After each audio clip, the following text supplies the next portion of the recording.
kumagat din si Adan sa ngalan ng pag-ibig. Ano po? Kaya nagkasala. Hanggang ngayon, yung pagkakasala na yun ay dala-dala po natin. Pero hindi ko po sinasabi na yung pagkakasala ay namamana po ng generation. Yung pagkakasala po natin is natural sa atin kasi nga makakagawa tayo ng mga pagkakamali na tumataliwas tayo sa banal na kasulatan. Ano po? At sa pagpapatuloy, sa pangalawang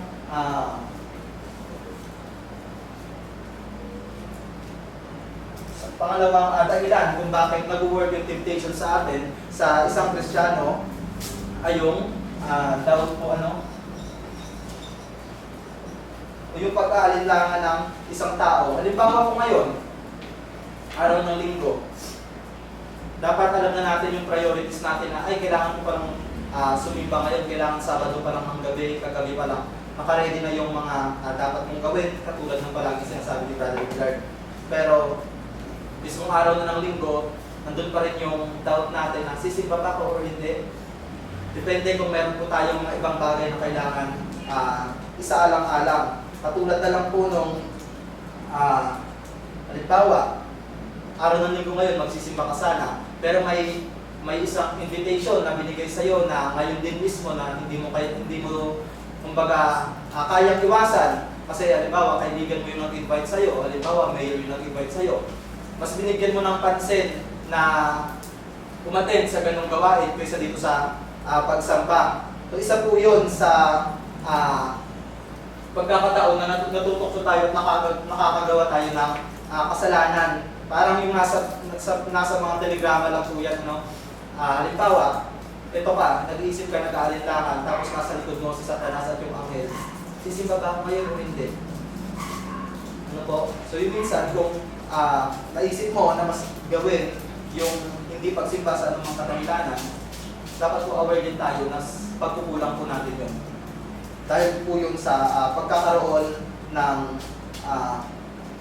ibang desisyon na dapat ito yung mas sinaalang-alang po natin.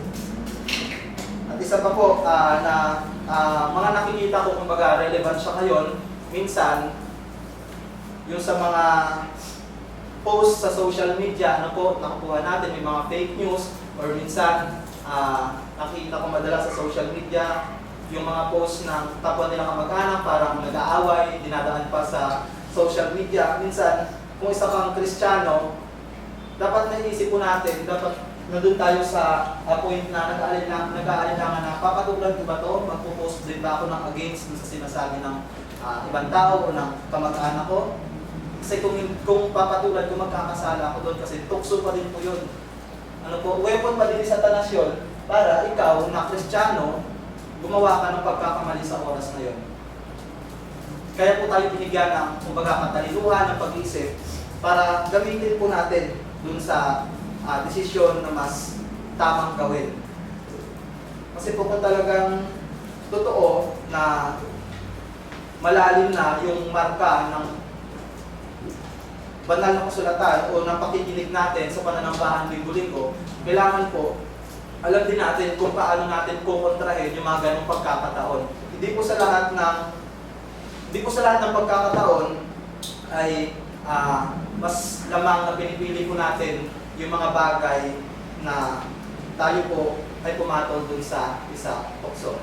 Yun nga po talagang napakahirap. Minsan po sa mga kapatiran na merong katrabaho, minsan na-encounter po natin yan doon na merong mga katrabaho na magiging dahilan kung bakit tayo makakagawa ng masama o makakapag-decide tayo ng mga bagay na hindi mabuti. Ano po? At isa pa din dyan yung paggawa ng mga bagay na gusto ng kita ng laman o yung pleasure. Kasi yung isang tao minsan talagang dadating sa punto na magkakaroon siya ng decision making. Halimbawa sa isang Kristiyano, alam natin na bawal kong gawin pero mas pinili natin gawin. Halimbawa yung pagbibisyo, pagpapalagay ng marka sa katawan o yung mga tato. Ano po, minsan pag alam mo na kung ano yung katotohanan, nagkakaroon ka ng pag-aalinlangan pero hindi pa din sapat na may paniniwala ka. Pero ginagawa mo pa din kasi yung gusto ng katawan mo. Kasi yun yung mas magpapasaya sa'yo. Ano po? Kaya kailangan talagang isaalang-alang natin palagi kung ano yung mas tamang gawin. Kasi hindi naman pwedeng laging nasusunod yung kita ng laman, lalo na kung alam naman natin na yung image natin as a Christian is masisira dahil lang sa isang gawa po na yun. Kasi kaya tayo nag-iingat, hindi lang sa mga mangaral at hindi lang dun sa mga matatanda na dito sa iglesia, kasi dapat, yun nga, nagiging role model tayo dun sa iba, lalo na sa mga baguhan, kung meron po tayong bisita, kailangan makita sa atin yung Christ-likeness na sinasabi ng banal na kasulatan. Hanapin ko lang po yung talata. Galatians chapter 5 verse 22 to 23. Na ito po yung sinasabi ng banal na kasulatan na dapat na bunga ng Espiritu Santo na dapat natin inuugali o yung Christ-likeness. At dito po sa aklat ng Galatians chapter 5 verse 22. Tatapwat ang bunga ng Espiritu ay pag-ibig, katuwaan, kapayapaan, pagpapainuhod, kagandaang loob, kabutihan, at pagtatapat. Sa verse 23 po, kaamuan, pagpipigil, laban sa mga gayong bagay ay walang kautusan. At ipinako sa krus ng mga anak kay Kristo Jesus ang laman na kasama ng masasamang pita at mga kahalayan nito. Kung tayo nabubuhay sa pamamagitan ng Espiritu, ay magsisilangat naman tayo sa Espiritu. Huwag tayong maging mga palalo na tayo-tayo'y magmumungkahian sa isa't isa at namamagitan sa isa't isa. So ito po yung Christ-likeness na binabanggit ng banal na kasulatan na dapat bilang isang mananampalataya, lalo sa mga nabautismuhan na mga mananampalataya o mga kapatid. Yung sabi nga sa aklat ng Matthew na pinapasandapan natin yung krus na katulad ng ginawa ng ating Panginoong Jesucristo, pero hindi siya literal. Ano po? Ibig sabihin lang is ginagawa natin kung ano yung kagustuhan ng ating Panginoon na siya utos dito sa banal na kasulatan. Yun po yung nais ng Panginoon sa atin. Yung gumawa ka ng kabutihan na nakasulat sa Ecclesiastes chapter 12 verse 13. At sa pagpapatuloy sa pangatlo is yung deception. Ito po yung panlilinlang. Kung nalilinlang tayo dun sa iba't ibang mga bagay, lalo na po sa panahon ngayon, maraming nagpapakilala na sila daw yung si Jesucristo, sila daw yung nakakagawa ng ganitong mga bagay na kakaiba. Meron pang napapanood sa TV na nakikita pa Jesucristo. Kung meron mga taong gumagawa nun para lang makuha yung layunin nila. Minsan dahil sa pera, minsan dahil sa kasikatan, minsan wala lang para lang mapansin sa social media. Ano po? Pero may mga taong naniniwala sa palilinlang na ginagawa nila. Meron pa akong napanood sa TV din na isang mangaral, parang pinapalapit sa unahan yung mga may sakit.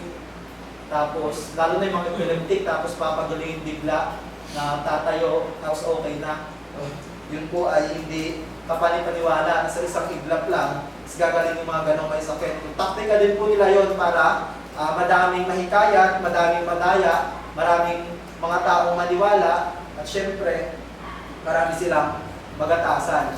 No po? At sa mga katulad natin na mananampalataya, na narito sa oras na ito, alam naman na natin sa ating mga sarili na hindi na tayo makukuha o madadala sa mga ganong palabas o sitwasyon. Kasi nga, yung aral na tinitindigan natin is yung ano lang nakasulat sa banal na kasulatan. Tsaka nakasulat din naman po sa Bible na talagang darating yung araw, maraming mga magpapakilala ng Kristo, maraming magpapakilala na sila yung tamang relihiyon. Talagang nakasulat na po yan sa Bible, pero mag-ingat po tayo sa ating mga sarili. Ano po? Kailangan natin ingatan kung ano yung aral na tinindigan natin para tayo po ay magkaroon ng pangako ng Diyos na husong ng buhay.